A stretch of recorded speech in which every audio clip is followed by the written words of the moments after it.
Hello दोस्तों, उम्मीद करता हूँ कि आप सभी अच्छे होंगे। दोस्तों आज फिर मैं आपके लिए न्यू वीडियो लेकर आया हूँ। उस वीडियो में दोस्तों आपको बताने वाला हूँ कि जो हमारे रैम के अंदर जो एसपीडी क्या होता है। और दोस्तों मान लीजिए जब भी आपको न्यू रैम बाय करना चाहते हैं, चाहे मान लीजिए अपने लैपटॉप के लिए या फिर मान लीजिए डेस्कटॉप के लिए, वहाँ पे मान लीजिए कोई भी मेमोरी टाइप बाय करना चाहते हैं, चाहे मान लीजिए DDR3, DDR4 या DDR5 जो अब लेटेस्ट चल रही है। तो दोस्तों वहाँ पे मान लीजिए जब आपको रैम बाय करते हैं और वहाँ पे उसकी जो डिटेल में देखते हैं, जो हेडलाइन होती है या फिर मान लीजिए स्पेसिफिकेशन होती है या फिर मान लीजिए उसकी स्पेक शीट होती है, उसके अंदर आपको एक चीज जरूर देखने को मिलती है। वहाँ पे जरूर लिखा होता है कि इसकी जो एसपीडी स्पीड इतनी है। और मान लीजिए आप कोई मर्जी रैम बाय कर लीजिए, वहाँ पे आप जरूर देखने को मिल जाएगा कि यहाँ पे जिसकी एसपीडी स्पीड इतनी है। तो दोस्तों आज के वीडियो में आपको ये बताने वाला हूँ कि हमारे रैम के अंदर जो एसपीडी क्या होता है। और जब भी मान लीजिए आपको न्यू रैम बाय करना चाहते हैं तो वहाँ पे आपको ये जरूर देखना क्यों जरूरी होता है कि वहाँ पे जिसकी एसपीडी स्पीड कितनी है। तो दोस्तों इन सभी सवालों के जवाब मैं आपको इस वीडियो में देने वाला हूँ। तो ये सब चीज जाने के लिए वीडियो को लास्ट तक देखते रहिए। तो देर न करते हुए शुरुआत करते हैं।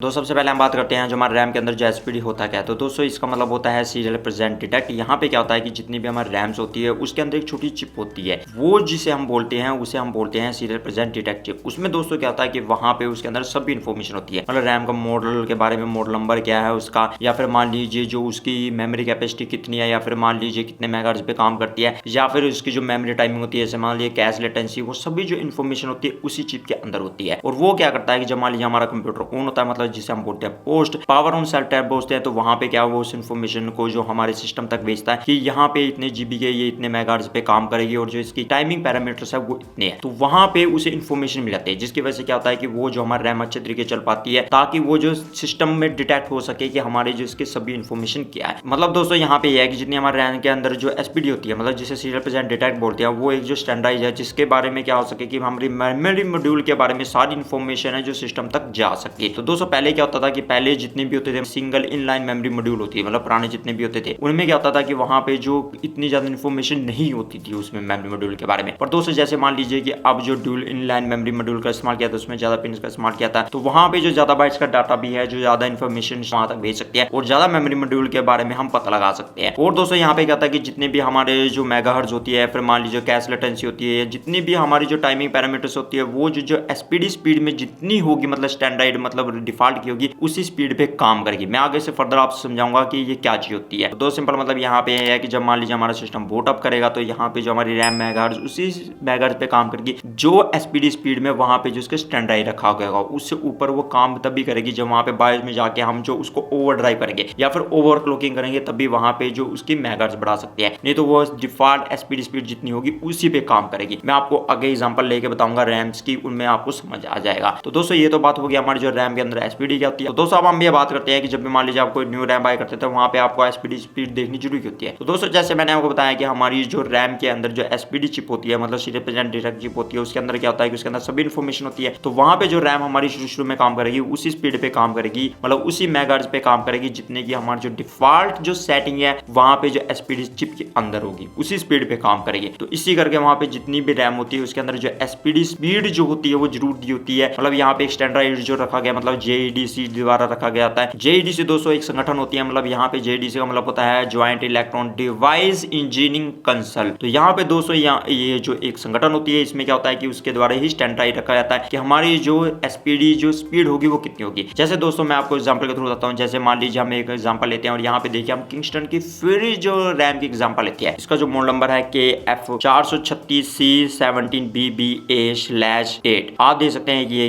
8GB की मेमोरी है और यहाँ पे आप देख सकते हैं कि DDR4 है और 3600 मेगाहर्ट्ज की है और यहाँ पे इसकी कैश लेटेंसी है वो जो है 17 है। अब दोस्तों यहाँ पे हम अगर जो देखें कि इसके आगे हम जैसे स्पेक शीट हमने जो डाउनलोड किया उसके बाद हम दोस्तों इसके आगे इन्फॉर्मेशन में देखें तो यहाँ पे दोस्तों आपको देखने को मिलेगा कि यहाँ पे जब डिस्क्रिप्शन में इसके देखें तो वहाँ पे लिखा हुआ है कि ये जो है ये वैसे 3600 मेगाहर्ट्ज की है। तो यहाँ पे दोस्तों आप देखेंगे कि यहाँ पे एक लाइन लिखी है the SPD speed are program to JC standard length C. तो यहाँ पे आप देखेंगे कि उसकी वो जो है मतलब डिफॉल्ट स्पीड पे जब काम करेगा, मतलब मान लीजिए कि आपने न्यू सिस्टम लिया और उसके अंदर आप ये रैम लगा रहे हैं, मतलब ये सेम वाली, तो 3600 मेगाहर्ट्ज पे काम नहीं करेगी। ये दोस्तों वहां पे जब आप इसे ऑन करेंगे तो ये 2400 मेगाहर्ट्ज पे काम करेगी, क्योंकि मैंने दोस्तों बताया कि वहां पे जैसे रिप्रेजेंट में जो स्टैंडर्ड सेटिंग होगी उसी पे वहां पे स्पीड पे काम करेगी। अगर आप इसको बढ़ाना चाहते हैं तो बायोस में या फिर सॉफ्टवेयर के थ्रू वहां पे बढ़ा सकते हैं, मतलब फिर ओवरक्लॉकिंग कर सकते हैं। पर अगर आप डिफॉल्ट स्पीड देखेंगे तो यहाँ पे 2400 मेगाहर्ट्ज है और यहाँ पे इसकी कैश लेटेंसी भी जो डिफॉल्ट दी गई है वो बताई गई है कि 2400 मेगाहर्ट्ज में ये 17 की आपको वहां पे देगी। और यहाँ पे जो इसकी टाइमिंग पैरामीटर पैरामीटर्स भी आप दे सकते हैं कि इसकी जो कैश लेटेंसी और बाकी जो टाइमिंग है वो 17 है। अगर मान लीजिए 3600 मेगाहर्ट्ज पे देखेंगे तो वहां पे 17, 21 जो इसकी टाइमिंग है। आप मान लीजिए नीचे आके देखेंगे तो वहां पे भी आप देखेंगे कि इसकी डिफॉल्ट जेईडीसी या फिर मान लीजिए एसपीडी स्पीड वो दोनों सेम ही होती है। तो वहां पे आप देखेंगे DDR4 2400 मेगाहर्ट्ज और उसकी टाइमिंग दी है और वोल्टेज दी हुई है। उसके बाद दोस्तों जैसे मैंने बताया कि आपको मान लीजिए 3600 मेगाहर्ट्ज पे करनी है तो वहां पे आपको कैसे करनी है। तो यहाँ पे दोस्तों जैसे हमारे जितने भी होते हैं वहां पे XMP प्रोफाइल होती है, मतलब जो बायोस में होती है, मतलब कईयों में होती है, मतलब मदरबोर्ड के हिसाब से जो अलग अलग वहां पे जो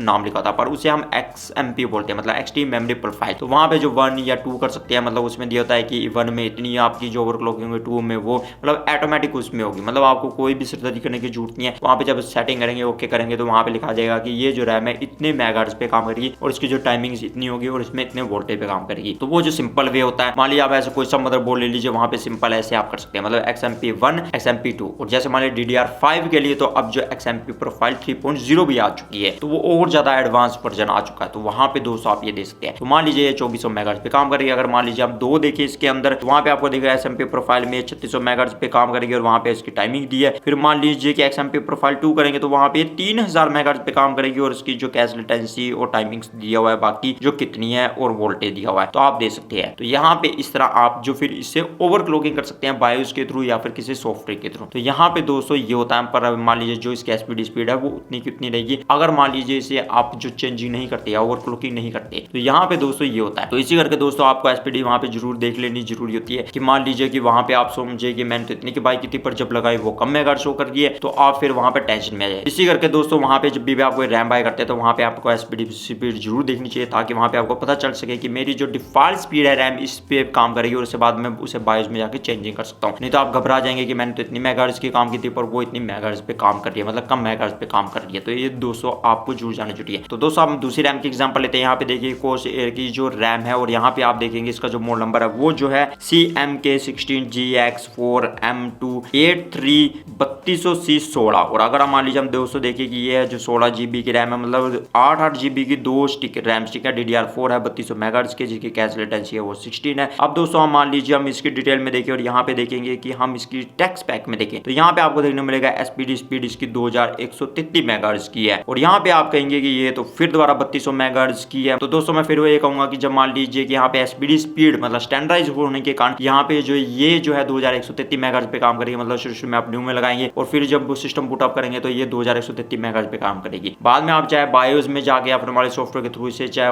मतलब स्पीड इसकी ओवरक्लॉकिंग कर सकते हैं, पर वहां पे दोस्तों डिफॉल्ट स्पीड ये 2133 मेगाहर्ट्ज पे काम करेगी। उसके बाद ओवरक्लॉकिंग करने के बाद चाहे मान लीजिए आप 3200 मेगाहर्ट्ज पे इसे ओवरक्लॉकिंग कर सकते हैं। वहां पे इसकी कैश लेटेंसी भी चेंज हो जाएगी, बाकी टाइमिंग चेंज भी हो जाएगी और वोल्टेज भी वहां पे चेंज हो जाएगी। तो वो आप देख सकते हैं। तो दोस्तों इस तरह आप मान लीजिए कोई सी भी रैम बाय कीजिए, वहां पे जो एसपीडी स्पीड जोड़ दी होगी कि वहां पे कितनी है। कहीं जो होती है मान लीजिए कोई 3600 मेगाहर्ट्ज की है, तो वहां पे जो उसकी एसपीडी स्पीड होगी वो 3600 मेगाहर्ट्ज की होगी पहले से। और दोस्तों साथ में आपको ये भी जानना जरूरी है कि यहाँ पे ये नहीं होता कि मान लीजिए कोई जो आपका सिस्टम है 2133 मेगाहर्ट्ज पे जैसे मान लीजिए काम कर रहा है, 3200 मेगाहर्ट्ज वाली रैम है और वहां पे मान लीजिए आपका जो प्रोसेसर या फिर मदरबोर्ड है वहां पे 2133 मेगाहर्ट्ज ही सपोर्ट करता है, उससे ऊपर के नहीं सपोर्ट करता। तो आप ये नहीं कर सकते कि वहां पे ओवरक्लॉकिंग करके वहां पे आप उससे ज्यादा बढ़ा सकते हैं, क्योंकि आपका जो प्रोसेसर है या मदरबोर्ड है उससे ज्यादा सपोर्ट ही नहीं करता 2133 पे। आप लगा तो सकते हैं उससे ज्यादा मेगाहर्ट्ज की रैम, पर वो स्पीड पे उसी पे काम करेगा जितना आपका जो प्रोसेसर या मदरबोर्ड सपोर्ट करता होगा। तो ये भी आपको दोस्तों ध्यान में देना है। और दोस्तों मान लीजिए आपकी पहले से कोई रैम लगी, उसकी जो एसपीडी स्पीड वहां पे कम है या फिर मान लीजिए इसकी मेगाहर्ट्ज कम है और यहाँ पे इसकी जो मेगाहर्ट्ज ज्यादा दूसरे वाले की, तब भी वहां पे एक लिमिटेशन हो जाएगी। वो पहली वाली रैम की वजह से वहां पे उसी स्पीड पे काम करेगी जो पहले आपकी कम मेगाहर्ट्ज वाली रैम लगी है। ये भी आपको दोस्तों ध्यान देना है। ऐसे मान लीजिए दोस्तों मैं एक और रैम की एग्जांपल लेता हूँ। मान लीजिए दोस्तों मैं यहाँ पे G-Skill की कोई रैम की एग्जांपल लेता हूँ। यहाँ पे जो DDR5 की रैम की एग्जांपल लेता हूँ, जिसका जो मॉडल नंबर आप अपने स्क्रीन पर दे सकते हैं। यहाँ पे देखिए जो मॉडल ट्राइस Z5 RGB लाइट है और DDR5 5600 यानी कि मेगा ट्रांसफर की जो यहाँ पे रैम है। तो आप दोस्तों यहाँ पे दे सकते हैं इसकी कैश लेटेंसी और बाकी टाइमिंग दी है 1.20 वोल्ट दी है। अब दोस्तों मान लीजिए कि हम इसकी फिर दोबारा यहाँ पे देखें कि जो इसकी स्पेसिफिकेशन है, स्पेसिफिकेशन में आप देखेंगे कि मेमोरी टाइप DDR5 है और यहाँ पे दोस्तों आप देखेंगे कि यहाँ पे इसकी जो एसपीडी स्पीड डिफॉल्ट स्पीड है वो जो है 4800 मेगा ट्रांसफर पर सेकंड है। यहाँ पे दोस्तों बाकी दे सकते हैं कि वोल्टेज जिस पे वो काम करेगी और टाइमिंग आप दे सकते हैं। तो दोस्तों यहाँ पे मान लीजिए आप कोई सी भी रैम बाय करते हैं तो वहाँ पे आपको जो उसकी जो स्पेसिफिकेशन होती है या फिर मान लीजिए स्पेक शीट होती है इसके अंदर जरूर दी होती है कि यहाँ पे जो इसकी एसपीडी स्पीड मतलब डिफॉल्ट स्पीड जो है इतनी है। तो वहाँ पे आपको जरूर ये देखनी होती है, क्योंकि वहाँ पे बाद में आपको ये टेंशन रहेगी कि मेरी रैम जो मैंने इतनी मेगाहर्ट्ज की ली थी पर वो इतनी कम मेगाहर्ट्ज पे काम कर रही है। तो दोस्तों उम्मीद करता हूँ आप आपको वीडियो अच्छी लगी होगी। तो दोस्तों अगली वीडियो में आपको फिर मिलता हूँ एक नई फुल वीडियो के साथ, तब तक लाइन सीखते रहिए और आगे बढ़ते रहिए।